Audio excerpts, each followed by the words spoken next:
இந்த வீடியோக்கு கீழே இருக்கிற ரெட் கலர் பட்டனை சப்ஸ்கிரைப் பண்ணுங்கள், பக்கத்தில் இருக்கிற பெல் ஐக்கானை ப்ரெஸ் பண்ணுங்கள், அப்படியே உங்களுடைய லைக்கையும் கமெண்ட்டையும் கொடுத்துக்கோங்க. ஏனன்பா நம்ம இன்னைக்கு எதை பற்றி பேச போகிறோம், எதை பற்றி நம்ம பார்க்க போகிறோம். இன்னைக்கு இந்த வீடியோ நம்ம பார்க்க போகிற அப்ளிகேஷன் உங்கள் ஆண்ட்ராய்ட் ஃபோனில் டிஃபால்ட்டாக கிடைக்கக்கூடிய ஒரு அப்ளிகேஷன் கூகுள் மேப்ஸ். கூகுள் மேப்ஸை வந்து சமீபத்தில் ஒரு அப்டேட்டாக கொடுத்துருக்காங்க. ஸோ அந்த அப்டேட்டில் ஒரு முக்கியமான ஃபியூச்சரை நம்ம எப்படி எனேபிள் பண்ணுறது அப்படிங்கிறது கண்டிப்பாக நீங்கள் தெரிஞ்சுக்கணும். ஏன் பேர் செய்ய நீங்கள் பார்க்குற சேனல் தமிழ் டெக் ஜிஞ்சர். வாங்க முழுமையான வீடியோக்குள்ளே போகலாம்.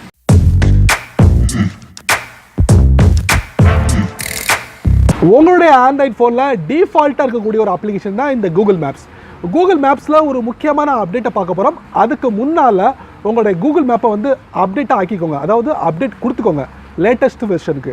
ஸோ லேட்டஸ்ட் வெர்ஷன் கொடுத்ததுக்கப்புறம் ஸோ அந்த அப்ளிகேஷனில் ஒரு முக்கியமான ஃபீச்சரை நம்ம பார்க்க போகிறோம். வழக்கமாக கூகுள் மேப்ஸ் வந்து லொக்கேஷனை ஐடென்டிஃபை பண்ணுறதுக்காக நம்ம பயன்படுத்துவோம். இது இல்லாமல் லொக்கேஷன் நம்ம சர்ச் பண்ணிக்கிட்டே இருக்கும் போது கூகுள் மேப்ஸில் பேக்ரவுண்டில் மியூசிக்கை ப்ளே பண்ணால் எப்படி இருக்கும், ஸோ அதை பற்றி தான் நம்ம தெரிஞ்சுக்க போகிறோம். அதை எப்படி கண்டுபிடிக்கிறது, எங்கே இருக்குது, நம்ம எப்படி எனேபிள் பண்ணலாம் அப்படிங்கிறத கண்டிப்பாக இந்த வீடியோ மூலிமா நீங்கள் பொறுமையாக தெரிஞ்சுக்கலாம். அதுக்கு நீங்கள் என்ன பண்ணணும், முதல்ல இருந்து கடைசி வரைக்கும் பொறுமையாக நீங்கள் வாட்ச் பண்ணணும். ஸோ அப்போ தான் அதில் உள்ள விஷயங்கள் உங்கள் ஆண்ட்ராய்ட் ஃபோனில் அப்ளை பண்ண முடியும். ஸோ அதை பற்றி தெரிஞ்சுக்கிறதுக்கு வாங்க முழுமையான அப்ளிகேஷனில் போகலாம்.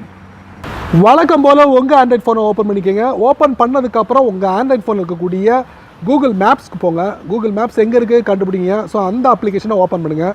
ஓப்பன் பண்ணுங்கள். டாப் லெஃப்ட்டில் பார்த்தீங்கன்னா 3 லைன் இருக்கும், அதை நீங்கள் டேப் பண்ணுங்கள். அதுக்கப்புறம் பார்த்தீங்கன்னா இதில் செட்டிங்ஸ்ன்னு இருக்கும், அதை நீங்கள் டேப் பண்ணுங்கள். டேப் பண்ணதுக்கப்புறம் நீங்கள் பார்த்தீங்கன்னா இதில் வந்து நேவிகேஷன் செட்டிங்ஸ் இருக்கும், நீங்கள் அதை டேப் பண்ணுங்கள். அதுக்கு அடுத்து பார்த்தீங்கன்னா இதில் ஒரு முக்கியமான விஷயம் ஷோ மீடியா ப்ளேபேக் கண்ட்ரோல் இருக்கும். நீங்கள் அது வந்து ஆஃபில் இருக்கும், அதை எனேபிள் பண்ணுங்கள். எனேபிள் பண்ணும்போது உங்களோட டிஃபால்ட் மீடியா ஆப் வந்து டிஸ்பிளே ஆகும். ஸோ என்னோடய ஃபோனில் இருக்கக்கூடிய டிஃபால்ட் மீடியா ஆப் வந்து என்ன, கூகுள் ப்ளே மியூசிக். இது இல்லாமல் நீங்கள் வந்து ஸ்பாட்டிஃபை வந்து நீங்கள் ஆட் பண்ணலாம். நான் நெக்ஸ்ட்டு கொடுத்துக்கிட்டேன். Connect to media app to Google maps, அதை நான் ஓகே கொடுத்துக்கிட்டேன். இப்போ நீங்கள் பார்த்தீங்கன்னா you are connected, you will see Google play music icon அப்படின்னு கொடுத்துருக்காங்க. ஸோ நான் எக்ஸிட் பண்ணிக்கிட்டேன். ஸோ நண்பர்களே, உங்கள் ஆண்ட்ராய்ட் ஃபோனில் இருக்கக்கூடிய கூகுள் மேப்ஸில் உள்ள ஒரு முக்கியமான ஃபீச்சரை நீங்கள் எனேபிள் பண்ணியிருப்பீங்க, பயனுள்ளதாக இருக்கும் நான் நம்புகிறேன். ஸோ அதை பற்றி உங்களுடைய கருத்துக்களை கீழே உள்ள கமெண்ட் பாக்ஸில் பதிவு பண்ணுங்கள். அப்படியே என்னோட சேனலை பற்றி உங்களுடைய கருத்துக்களை கீழே உள்ள கமெண்ட் பாக்ஸில் பதிவு பண்ணுங்கள்.